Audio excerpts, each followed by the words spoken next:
എല്ലാവരും നമസ്കാരം. ഞാൻ ഡോക്ടർ അബിൻ രാധാകൃഷ്ണൻ. 5,44,00,000 രൂപയുടെ ട്രാൻസാക്ഷൻ എന്റെ പഞ്ചാബ് നാഷണൽ ബാങ്കിൽ നടന്നിട്ടുണ്ട്. ഇതിൽ ഇല്ലീഗൽ ആയിട്ടുള്ള ഒരു രൂപ പോലും ഇല്ല. റോബിൻ രാധാകൃഷ്ണന്റെ അക്കൗണ്ട് സ്റ്റേറ്റ്മെന്റ് പുറത്ത്. പഞ്ചാബ് ബാങ്ക് അക്കൗണ്ടിൽ നിന്നും മാത്രം 5.5 കോടിയുടെ ഇടപാട്.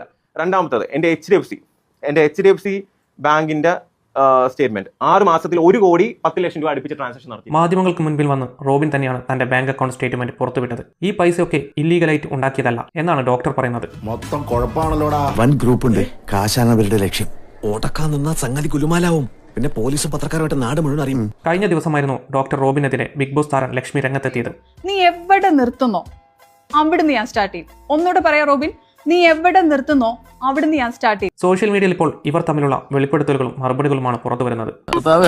പേപ്പറിലും ടിവിയിലും കൂടി വരുമ്പോഴത്തേക്ക് ഉള്ള പാനം മാസ്കോടെ കാമ കൊണ്ടുപോകുമല്ലോ. കൂടാതെ ലക്ഷ്മിക്കെതിരെ റോബിൻ കേസ് കൊടുത്തിട്ടുണ്ട്. പിന്നെ ഇത്രയും വലിയ ഇടപാട് ബിഗ് ബോസിൽ നിന്ന് പുറത്തു വന്നതിനു ശേഷം BJPയിലേക്ക് പോയ രാധാകൃഷ്ണൻ എന്ത് ബിസിനസ്സാണ് ഉണ്ടായിരുന്നത്? ഇതിലൊന്നും 1 രൂപ പോലും ഇല്ലീഗലായിട്ടോ മണി ലോണ്ടറിങ്ങോ ഹവാലയോ ഒന്നും ചെയ്തിട്ടുള്ള ഫണ്ടുകളല്ല ഇത്. എന്തായാലും ലക്ഷ്മിയും വിട്ടുകൊടുക്കാൻ തയ്യാറല്ല. റോബിനെ പൂട്ടാനുള്ള എല്ലാ തെളിവുകളും തന്റെ പക്കലുണ്ട് എന്നാണ് ഇവൾ പറയുന്നത്. മാന്യതയുടെ മുഖം മൂടി അണിഞ്ഞ ചില ആളുകളാണ് കുറ്റവാളികളെന്ന് ഞങ്ങൾ മനസ്സിലാക്കി. ഇനി അഖിൽ മാരാർ പറഞ്ഞതിൽ കാര്യമുണ്ടോ എന്നാണ് പലരും ചിന്തിക്കുന്നത്. പണത്തിനു വേണ്ടിയാണ് പാർട്ടിയിൽ ചേർന്നത്, ഇലക്ഷൻ മത്സരിച്ചതും എന്ന് കഴിഞ്ഞ ദിവസം അഖിൽ വെളിപ്പെടുത്തിയിരുന്നു. എന്തായാലും വരും ദിവസങ്ങളിൽ പല സത്യങ്ങളും പുറത്തു വരും. ഈ വിഷയത്തിൽ നിങ്ങൾക്ക് എന്താണ് പറയാനുള്ളത്? കമന്റുകളായി രേഖപ്പെടുത്തുക. എന്ത് കുറ്റം ചെയ്ത ബിനേറ്റിന് ആളുകൾ ഇങ്ങനെ ഉപദ്രവിച്ചത്? അവരെ കുറ്റം പറഞ്ഞുകൂടാ നിർമ്മലേ. വല്ലപ്പോഴും ഒത്തുകിട്ടുന്ന ഒരു സന്ദർഭമല്ലേ.